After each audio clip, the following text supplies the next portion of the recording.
Yo, what's up? Welcome into the show. You're watching Philadelphia Eagles Now by Chat Sports. I'm Chase Sr., and coming your way on the show, an Eagles 53-man roster projection following the 2024 NFL Draft. And I got to tell you, I looked at every single player on the 90-man. Howie Roseman has done a great job stacking up this football team with talent. We're going to have some difficult decisions to make. Let's first take a look at where the Eagles stand as far as their cap space here. I don't know how Howie does it. $28.1 million do the Eagles have at their disposal. That ranks top 10 in the National Football League, 8th to be exact. And Philadelphia adding 9 players in the 2024 NFL Draft about a week ago.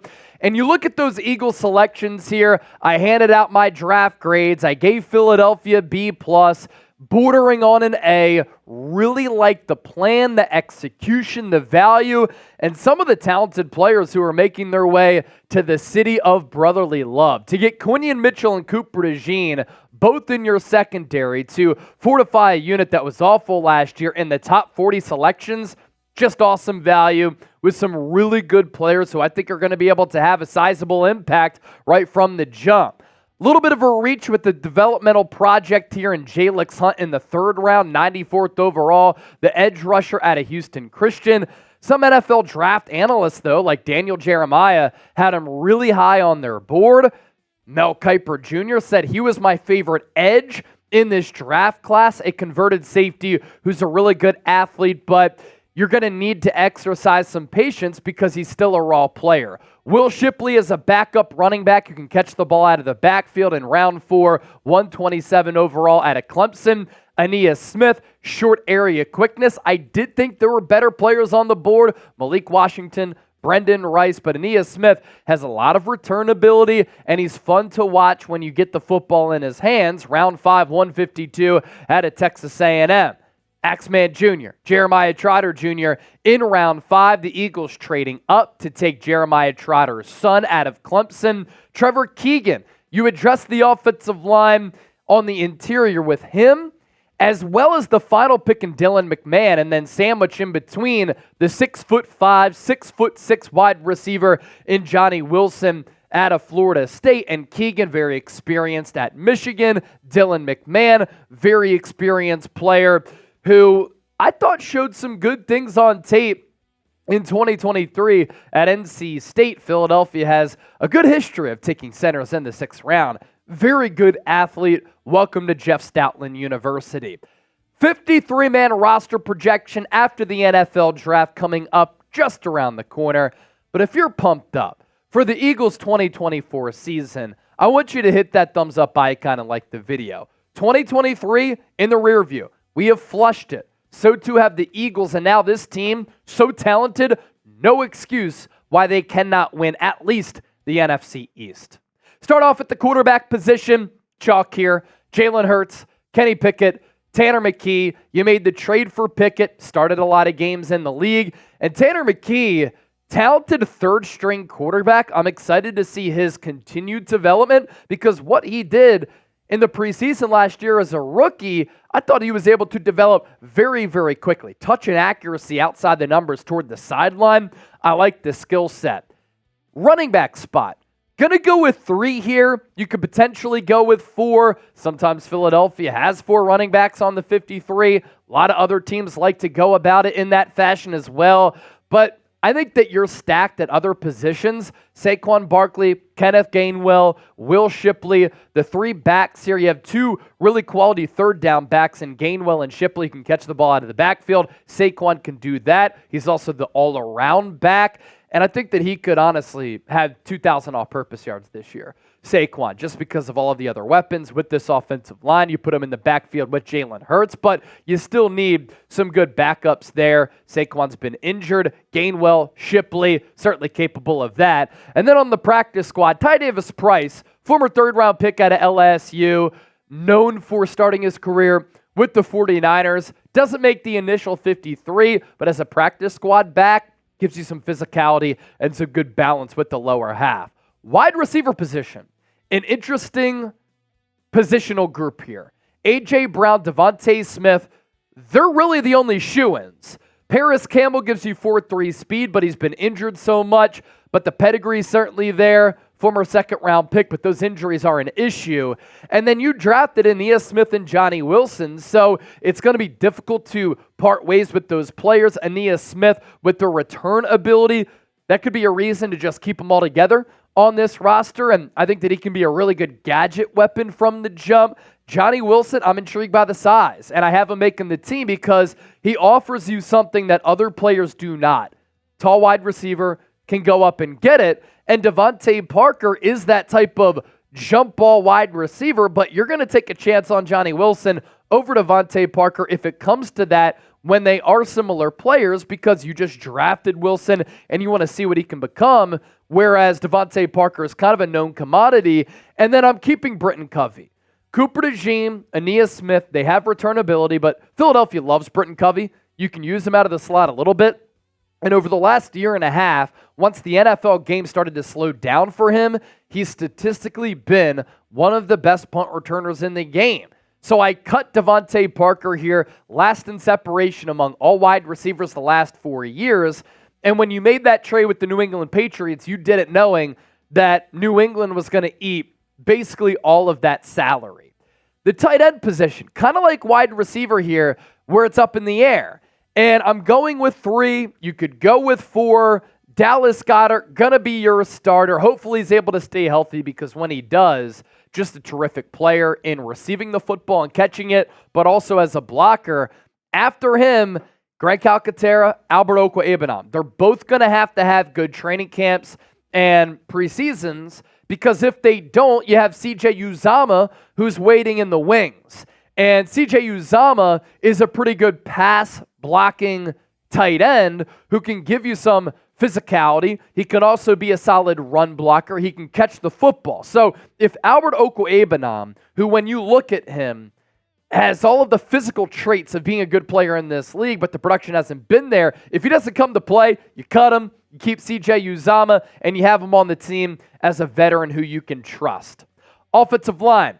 You lose Jason Kelce to retirement, but the Eagles still have some quality depth here. The starters across the board from left to right tackle, Jordan Mailata, Landon Dickerson, Cam Jurgens, Tyler Steen, Lane Johnson. Your backup tackles, Fred Johnson and Mekhi Becton, who the Eagles officially signed to a deal on Monday, and we talked about that acquisition on Monday. Matt Hennessy is a backup center who can also play guard if he's able to stay healthy. That's a good depth piece. And you drafted Trevor Keegan. On the practice squad, you put Dylan McMahon in hopes that you can continue to develop him. That is 9 total offensive linemen who make my 53. If you're subscribed to us here on Philadelphia Eagles Now as we approach 74,000 subscribers, I want you to type Real One. We're grinding, we're hustling, we're working hard, we're persevering. I've worked 2 consecutive weeks here trying to give you the best content possible. We appreciate you for making our show a part of your day. And without you, there would be no Eagles Now. So type Real One if you're subscribed. And if you want informative, entertaining, insightful Eagles content daily and year-round and you haven't subscribed, hit that sub button right now. Quinion Mitchell.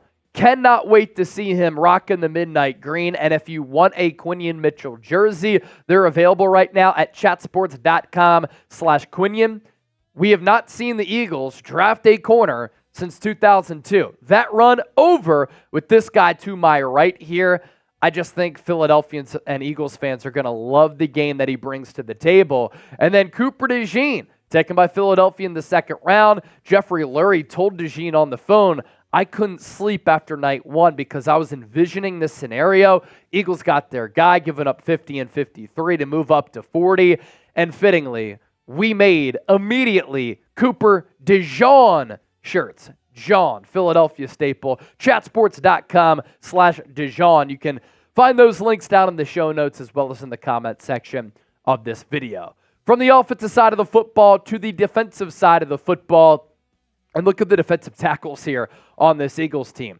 Big years coming up for Jalen Carter, Jordan Davis, And then also Milton Williams in the final year of his rookie deal. I think that he's fallen under the radar with more snaps. I think that he's going to be able to impress a lot of people with Fletcher Cox retiring. You took Moro Ajomo late in the draft out of Texas last year. He was one of the youngest players in the 2023 class. You're looking for him to continue to develop. Really, Jordan Davis, can you prove that you're a three-down player? If not, using a first-round pick on a guy who's not a three-down player, that's a disappointment. And then Marlon Tuipulotu, you have him as a depth piece. You could go P.J. Mustipher if you want to. He's more of that backup nose tackle. And Vic Fangio is going to run a lot of 3-4. And then some of the edge rushers here. You have a lot of them. You lose Hassan Reddick, but I actually don't mind, how this positional group is shaping up. Now, Bryce Huff is going to have to put together back-to-back good campaigns to live up to that contract. He's only had one great year in his NFL career. And he was a former UDFA who's really proven himself. 10 sacks in less than 50% of the snaps. He's going to be asked to play a lot more than that. And hopefully with that comes a lot of production. Josh Sweat, restructuring the contract. He's back for 2024. Nolan Smith, big shoes to fill. Everybody was saying, me included, he kind of has the physical makeup. Similar game to Hassan Reddick, who coming out of Temple, it took him a little while to get going. Nolan Smith, sophomore campaign. There's no time for a sophomore slump. You need to be able to bring it. And then Brandon Graham, veteran. Jalix Hunt, the third-round pick, might be a practice squad option, but because you took him in the third round, you want him to be a part of this 53-man roster as a backup. And then Zach Bond, look for him to kind of have that Andrew Van Ginkel role. And Van Ginkel last year under Fangio with the Miami Dolphins ended up having a career year cashed in with the Minnesota Vikings. Linebacker position. Devin White, I know analytically, Pro Football Focus, the numbers aren't good. Eagles have not had a linebacker this talented since Jeremiah Trotter Sr. They just haven't. The speed that he has, the physicality that he has, being able to get home to the quarterback, really good skills there. And in coverage, he's a little bit better, I think, than what the analytics show. So, a prove-it year for him, one-year contract, didn't get that lofty extension that he was seeking from the Tampa Bay Buccaneers. He plays well this year, he'll be in line for that payday. Oren Burks, more of a special teamer, but also a backup linebacker. Philadelphia moving up to take Jeremiah Trotter Jr. I like the instincts, a little bit small. Testing wasn't all that good, but I think that he can make up for it, honestly, with some of the instinctual plays that I saw on tape at Clemson. And just that feel that he has for the game. Nakobe Dean, got to be able to stay healthy. Then Ben Van Sumeren, more of a special teams player who could crack this 53 as well. Quarterback position. Let's go with 8 here. Philadelphia, very deep, and this gives you flexibility. Because if Darius Slay, James Bradbury are clearly cooked or washed or they struggle, you hope that one of these young players is going to come to the forefront and play well. So I'm going with 8 players here. Darius Slay, I still think that he's playing at a good level. Quinion Mitchell, ideally you want him to lock up the starting outside corner opposite of Slay. Cooper DeJean, you can play him anywhere on the field. Hybrid linebacker, blitzer, slot corner, outside corner, or safety. Let's list him as a corner here. Keely Ringo, you sacrificed a future third to take him last year on day 3 in the 4th round, and you moved up to do it. He certainly has a lot of speed. Isaiah Rodgers, officially back off suspension, more of an outside guy, but has the profile of a slot corner. Eli Ricks is a UDFA. He proved a lot of people wrong last year. I thought he played well, is extremely long. Avonte Maddox, the injury history is obviously troubling, but when he's been on the field, he's played very well at the slot. And it's going to be tough to part ways with James Bradbury. If you cut him and you just want to eat that money, wouldn't surprise me if Howie Roseman does that because Philadelphia has a lot of cap space in the bank. If you try to find a trade partner, maybe a team who's desperate for a corner is going to rely on James Bradbury to have a bounce-back year, and then you trade him away. I still think you're in a good spot if you have those 7 other corners. Safety position. Chauncey Gardner-Johnson, one of my dream targets in free agency, like Cooper DeJean, you can use them all around the field. Reed Blankenship is going to have a role on this defense because you gave him that contract extension. Sidney Brown coming off the torn ACL. Another player who has a lot of versatility to his game, and I like the physicality that he brings to the position And then Mekhi Garner, more of a special teams player. Can't forget about the specialists. Jake Elliott tying Justin Tucker for the highest average annual value ever for a kicker in NFL history.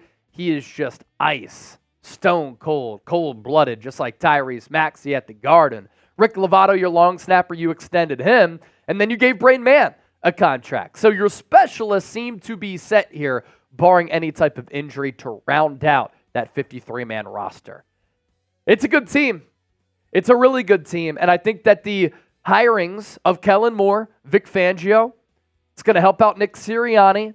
The culture, I think, is back for Philadelphia. You could sense that from some of those draft calls, and Howie, Nick, they were talking about it a lot.